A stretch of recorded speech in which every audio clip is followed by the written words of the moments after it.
జయలలిత కరుణానిధి లేకుండా జరిగిన తొలి ఎన్నికలు ద్రవిడ నాట ఎలాంటి ఫలితం ఉండబోతుందా అని యావత్ దేశం ఆసక్తిగా ఎదురుచూసింది. చివరకు ఎగ్జిట్ పోల్ అంచనాలే నిజమయ్యాయి. తమిళనాట కొత్త సూర్యుడు ఉదయించాడు. కలైంగర్ వారసుడు స్టాలిన్ సీఎం కాబోతున్నారు. డీఎంకేకు ఈ స్థాయి విజయం ఎలా సాధ్యమైంది? స్టాలిన్ పడ్డ కష్టమేంటి? ఎక్కడ నెగ్గాలో ఎక్కడ తగ్గాలో తెలిసిన వ్యక్తి,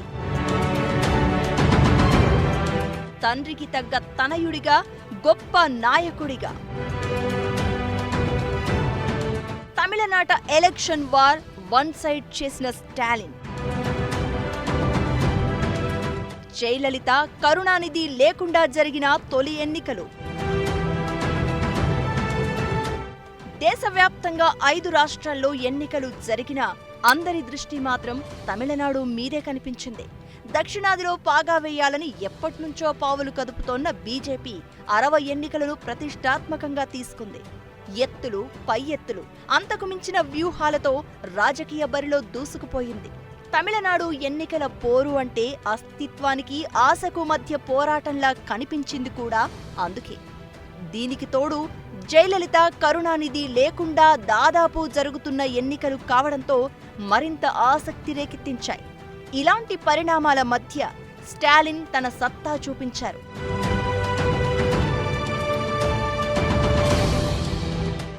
ఇద్దరు కొట్టుకుంటే యుద్ధం, అదే ఒక్కరు మీదడిపోతే దండయాత్ర అన్నట్లుగా సాగింది. ఇప్పటి వరకు ఒక లెక్క, ఇప్పుడు ఒక లెక్క, కొడుకొచ్చాడని చెప్పు అన్నట్లుగా కరుణానిధి వారసుడిగా దేశ రాజకీయాలకు ఓ సందేశం పంపించారనిపిస్తోంది స్టాలిన్. పార్లమెంట్ ఎన్నికల తర్వాతే అర్థమైంది అసెంబ్లీలో పాగా వెయ్యబోయేది డీఎంకేనే అని. ఎగ్జిట్ పోల్స్ కూడా అదే చెప్పాయి. అయినా చిన్న ఆశ, అంచనాలు మారకపోతాయా? అన్నా డీఎంకే హ్యాట్రిక్ కొట్టి అద్భుతం క్రియేట్ చేయకపోతుందా అని. అలాంటి వాటికి అవకాశం ఇవ్వలేదు స్టాలిన్. రాజకీయ ఎత్తుల్లో భాగంగా సొంత సోదరుడే ఎదురు తిరిగినా తన చుట్టూ ఉచ్చు అల్లుకుంటోందని తెలిసినా అదరక బెదరక చిరునవ్వుతో బదులు చెప్పారు స్టాలిన్. అద్భుత విజయాన్ని ఖాతాలో వేసుకున్నారు.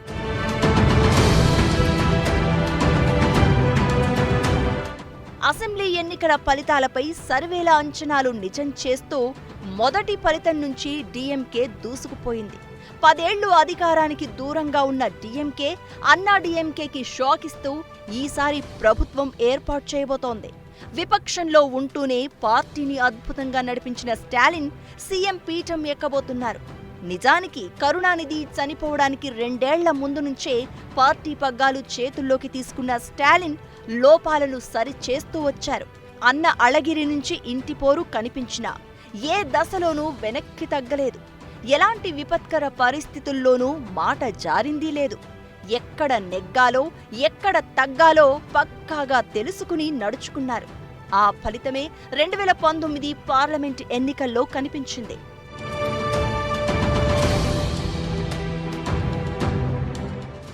స్టాలిన్ పూర్తి స్థాయిలో డీఎంకే పగ్గాలు చేపట్టిన తర్వాత అధికార అన్నా డీఎంకే బీజేపీ కూటమిని ఎలా ఢీకొడతారన్న విషయం జనాల్లో ఆసక్తి రేకెత్తించింది.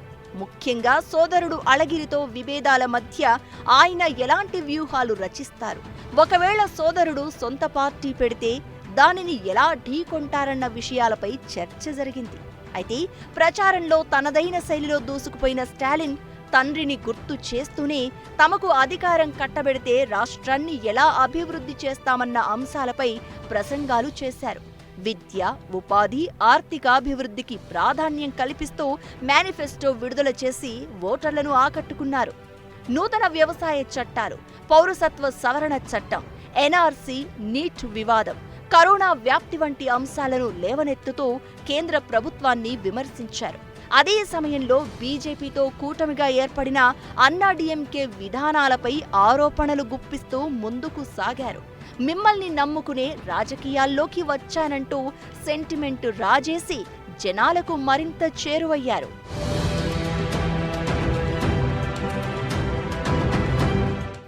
ఎన్నికలు ఎక్కడ జరిగినా హిందుత్వ నినాదంతో ముందుకెళ్తూ ఉంటుంది బీజేపీ.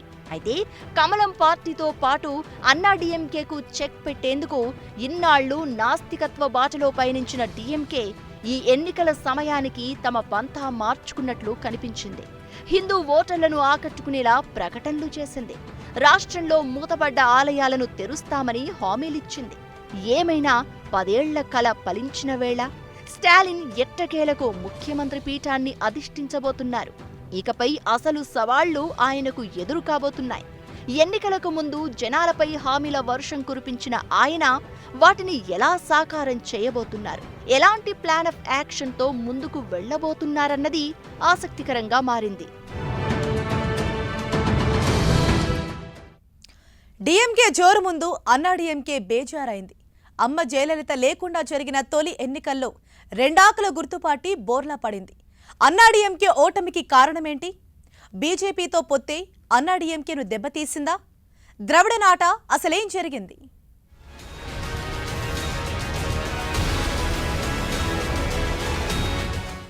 జయలలిత, కరుణానిధి లేకుండా జరిగిన మొదటి ఎన్నికలైన ఆ ప్రభావం డీఎంకే పైన కంటే అన్నాడీఎంకే మీద ఎక్కువగా కనిపించింది.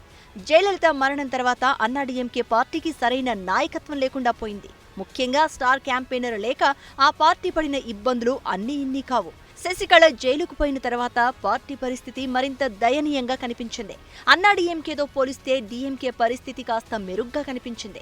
తండ్రి చాటు తనయుడని పేరు ఉన్నా కరుణానిధి మరణం తర్వాత పార్టీని నడిపించడంలో విజయవంతమయ్యారు స్టాలిన్. అన్న అళగిరితో విభేదాలు ఉన్నా పార్టీ క్యాడర్ను కాపాడుకోవడంలో, విజయాలు అందించడంలో సక్సెస్ అయ్యారు. గత పార్లమెంట్ ఎన్నికల్లో సాధించిన విజయం అదే స్పష్టం చేసింది.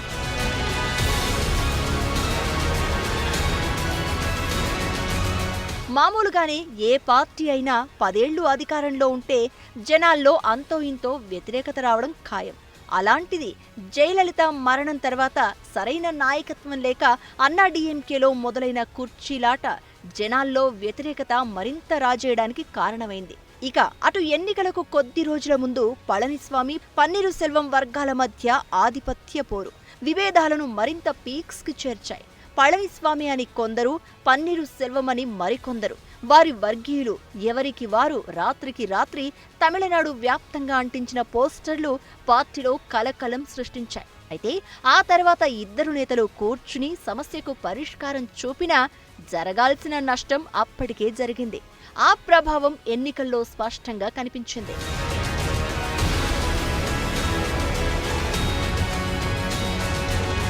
బీజేపీతో పొత్తు కూడా అన్నాడీఎంకే ఓటమికి కారణమైందన్న అభిప్రాయాలు వ్యక్తమయ్యాయి. హిందుత్వం వర్సెస్ ద్రావిడ నాస్తికత్వం అన్నట్లుగా పోరు తయారైంది. దీనికి తోడు నీట్ పరీక్షల వ్యవహారం నుంచి ఎన్ఆర్సీ వరకు తమిళనాడు వ్యాప్తంగా కేంద్రంపై విమర్శలు వెల్లువెత్తాయి. ఇలాంటి సమయంలో అన్నాడీఎంకే బీజేపీతో పొత్తు పెట్టుకుంది. ఉత్తరాది హిందీ పార్టీగా బీజేపీని చూసే తమిళ తంబీలు ఆ పార్టీ పేరు చెబితేనే కస్సుమంటారు. అలాంటిది బీజేపీతో అన్నాడీఎంకే పొత్తు పెట్టుకోవడం ద్రవిడ రాష్ట్రంలో కొన్ని వర్గాలకు నచ్చలేదు. అటు ప్రతి నిర్ణయానికి ముందు సీఎం పళనిస్వామి ఢిల్లీ వెళ్లి ఆ తర్వాత ప్రకటనలు చేయడం లాంటి అంశాలు వ్యతిరేకతకు కారణమయ్యాయి. అన్నాడీఎంకే నేతలు కేంద్రం ముందు మోకరిల్లుతున్నారన్న ప్రచారాన్ని డీఎంకే నాయకులు జనాల్లోకి తీసుకెళ్లారు. ఈ ప్రభావం కూడా ఎన్నికలపై స్పష్టంగా కనిపించింది.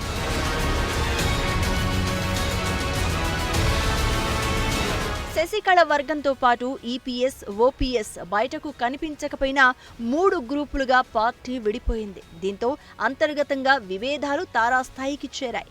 ఎన్నికల వ్యూహాల విషయంలోనూ అన్నాడీఎంకే వెనక్కే ఉండిపోయింది. అభ్యర్థుల ఎంపిక నుంచి మేనిఫెస్టో రూపకల్పన వరకు స్లోగానే కనిపించింది. డీఎంకే దూకుడును అందుకోలేకపోయింది. ఇలా డీఎంకే విజృంభణ ముందు అన్నాడీఎంకే ఎక్కడా నిలబడలేకపోయింది. ఘోర పరాభవాన్ని మూటగట్టుకుంది.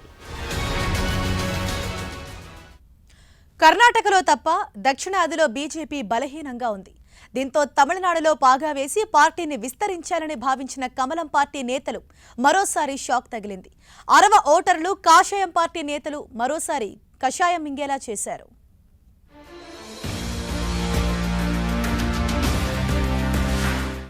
పదేళ్లుగా దేశవ్యాప్తంగా భారతీయ జనతా పార్టీ ఎంతో బలపడింది. ఈశాన్య రాష్ట్రాలతో సహా దాదాపు అన్ని రాష్ట్రాల్లో అధికారం చేజిక్కించుకుంది. పగ్గాలు లేని రాష్ట్రాల్లో పార్టీ మరింత బలంగా మారింది. అయితే కమలనాథులను ఎప్పటి నుంచో వెంటాడుతోన్న కోరిక, లక్ష్యం ఒక్కటే, దక్షిణాది రాష్ట్రాల్లో పాగా వేయాలని. కర్ణాటకలో తప్ప బీజేపీ ఎక్కడా అధికారంలో లేదు. తెలంగాణలో కాస్త పర్వాలేదు అనిపించినా తమిళనాడు పరిస్థితి మరింత దారుణం. 2011-16 ఎన్నికల్లో కనీసం ఖాతా తెరవలేకపోయింది. అయితే ఆ బ్యాడ్ నేమ్ తొలగించేందుకు బీజేపీ ఈసారి చాలా వ్యూహాలే రచించింది. అయినా సరే నిరాశే మిగిలింది.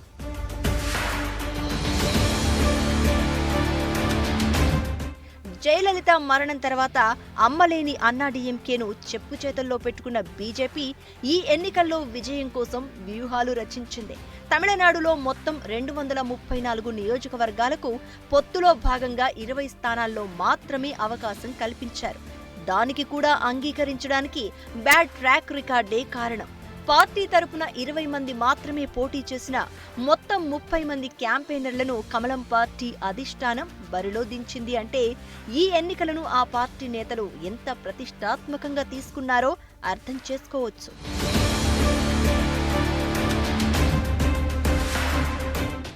జయలలిత మరణం తర్వాత అన్నాడీఎంకేలో ఏర్పడిన సంక్షోభాన్ని బీజేపీ తమకు అనుకూలంగా మార్చుకుంది.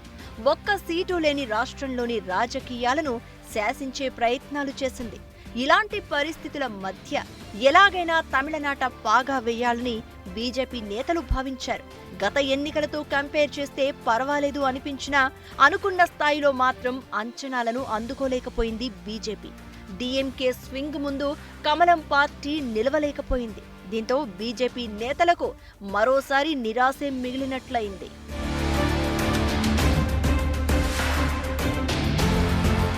తమిళ రాజకీయాల్లో కీలకంగా మారేందుకు బీజేపీ ఎన్ని రకాల వ్యూహాలు రచిస్తున్నా అవి సక్సెస్ కావటం లేదు. తమిళ తంబీలు ప్రతిసారి కమలం పార్టీకి షాక్ ఇస్తూనే ఉన్నారు. నిజానికి ఏ రాష్ట్రంలో ఎన్నికలు వచ్చినా హామీల కంటే హిందుత్వ ఎజెండాతో కమలం పార్టీ ఎలక్షన్ బరిలో నిలుస్తుంది. అయితే తమిళనాడు విషయంలో బీజేపీ తీరు మార్చుకుంది. హామీలపై ఎక్కువ ఫోకస్ పెట్టింది.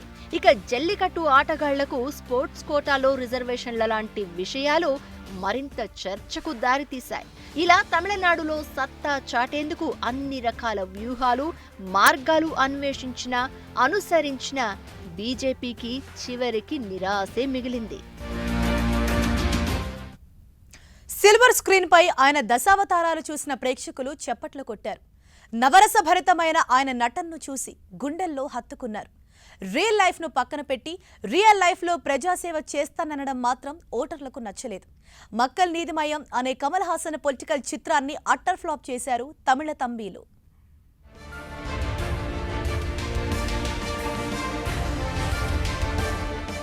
తమిళనాడు రాజకీయాలను ఏలిన వారిలో సినిమా బ్యాక్గ్రౌండ్ వాళ్లే ఎక్కువగా ఉన్నారు. ఎంజీఆర్ ఒకప్పుడు తారగా వెలిగిపోతే ఆ తర్వాత జయలలిత రాష్ట్ర రాజకీయాల రూపురేఖల్ని మార్చారు. ఎత్తులు పై ఎత్తులతో పాలిటిక్స్ ను మరింత హీట్ పుట్టించారు. జయ వర్సెస్ కరుణానిధిగా జరిగిన యుద్ధమైతే తమిళనాడు రాజకీయం బతికి ఉన్నన్నాళ్లు గుర్తుంచుకుంటుంది. పాత్ర ఏదైనా, ఘట్టం ఎలాంటిదైనా తమదైన మార్క్ వదిలారు ఆ ఇద్దరు. తమిళనాడు జనం కూడా వెండితెర మీదే కాదు, నిజ జీవిత రాజకీయాల్లోనూ పెద్దపీట వేశారు.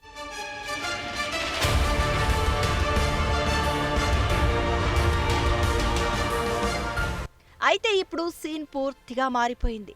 సినిమా వేరు, రాజకీయాలు వేరు అన్నట్లుగా క్లియర్ కట్గా చెప్తున్నారు జనం. ఎంజీఆర్, జయలలిత, కరుణానిధి స్ఫూర్తితో పొలిటికల్ ఎంట్రీ ఇచ్చిన సినీ తారలకు ఈ మధ్య షాకుల మీద షాకులు తగులుతున్నాయి. విజయకాంత్ నుంచి కమల్ హాసన్ వరకు ప్రతి ఒక్కరికి అలాంటి అనుభవమే మిగిలింది. 3 ఏళ్ల కింద మక్కల్ నిధి మయ్యం అంటూ పార్టీ స్థాపించి రాజకీయాల్లో మార్పు తీసుకొస్తాను అని ప్రచార బరిలో దిగిన కమల్ హాసన్కు ఈ ఎన్నికలు చేదు అనుభవాన్నే మిగిల్చాయి. దీంతో అమావాస్య చంద్రుడిలా లోకనాయకుడు వెలుగు లేకుండా మిగిలిపోయారు.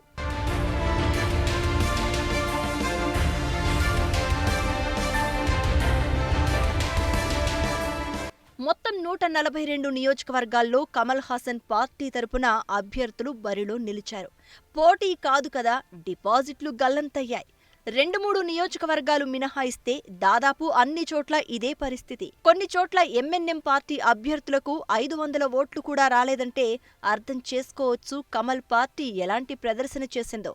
2019 పార్లమెంట్ ఎన్నికల్లో 3.72% ఓట్లు సాధించిన కమల్ పార్టీ అసెంబ్లీ ఎన్నికల్లో మాత్రం మరీ చెత్త ప్రదర్శన చేసింది. మొత్తం ఓట్ల లెక్కింపులో 142 మందిలో ఒక్క కమల్ హాసన్ తప్ప ఏ దశలో ఎవ్వరూ కనీసం ఆధిక్యంలో కనిపించలేదు అంటే అర్థం చేసుకోవచ్చు.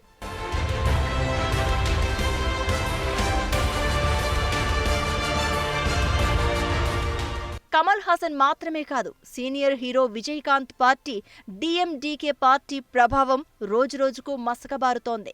ఖాతా తెరవలేని స్థాయికి మారుతున్నాయి. ఈ పరిణామాలన్నీ లెక్కేస్తూ రాజకీయాల్లోకి రాకుండా రజనీకాంత్ ఇమేజ్ కాపాడుకున్నారన్న అభిప్రాయాలు వ్యక్తమవుతున్నాయి. నిజానికి తలైవా పార్టీ పెడతారని ఆ మధ్య జరిగిన ప్రచారం అంతా ఇంతా కాదు. అనౌన్స్మెంట్ తేదీ కూడా ప్రకటించారు. అయితే కరోనా పరిణామాలతో రజనీ తన నిర్ణయాన్ని వెనక్కి తీసుకున్నారు. ఇలా తగ్గడం కూడా ఒక రకంగా ఇప్పుడు మంచిదే అయిందన్న అభిప్రాయాలు వ్యక్తమవుతున్నాయి. దక్షిణాది రాజకీయాల్లో సినీ తారలు ప్రతిసారి మెరిశారు. అయితే గత 2 దశాబ్దాలుగా పరిస్థితి మారిపోయినట్లుగా కనిపిస్తోంది. సినిమాల్లో ఉన్న ఆదరణ రాజకీయాల్లో అందడం లేదు. ఇప్పుడు తమిళనాడు ఎన్నికల విషయంలో మరోసారి అదే ప్రూవ్ అయింది.